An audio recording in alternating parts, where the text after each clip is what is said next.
Hello বন্ধুরা, আজকে আমি কারল বিচি দিয়ে চিংড়ি মাছ দিয়ে পাট পাতা ঝোল রান্না করব।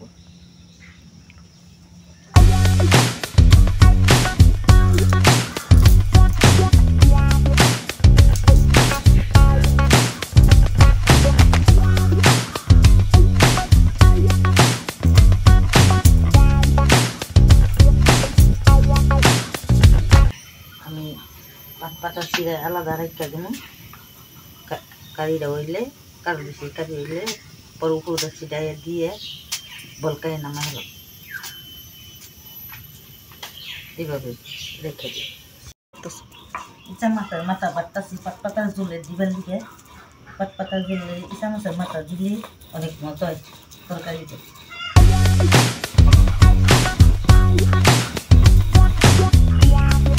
আমি পাট পাতা দিয়ে শুকাই নিয়েছি। চিংড়ি মাছ, পেঁয়াজ, কাঁঠাল বিচি সব মশলা নিয়ে রেডি করছি। আমি এখন পাট পাতার ঝোল বসাবো।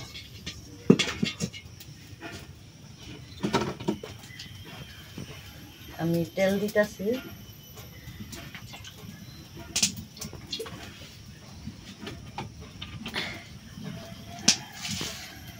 তেল দেওয়ার পর আমি পেঁয়াজ দিতেছি। প্রথম অল্প করে পেঁয়াজ, পরে কাঁঠাল বিচির লগে আবার অনেকগুলা পেঁয়াজ করবো। ইচা মাছের মাথা বাড়ছি, এগুলা মশলা কষানোর মধ্যে দিয়ে পাট পাতার ঝোল।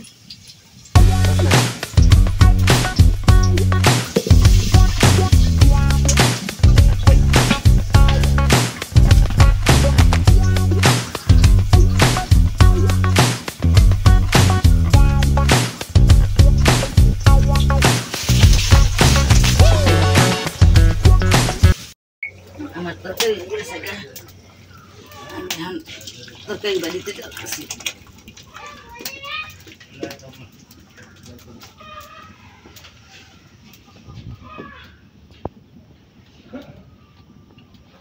আমরা দুপুরে সবাই খাম। আমার পাট পাতা ঝোল কেমন লাগলো আমার সবাই কমেন্টে জানাবেন।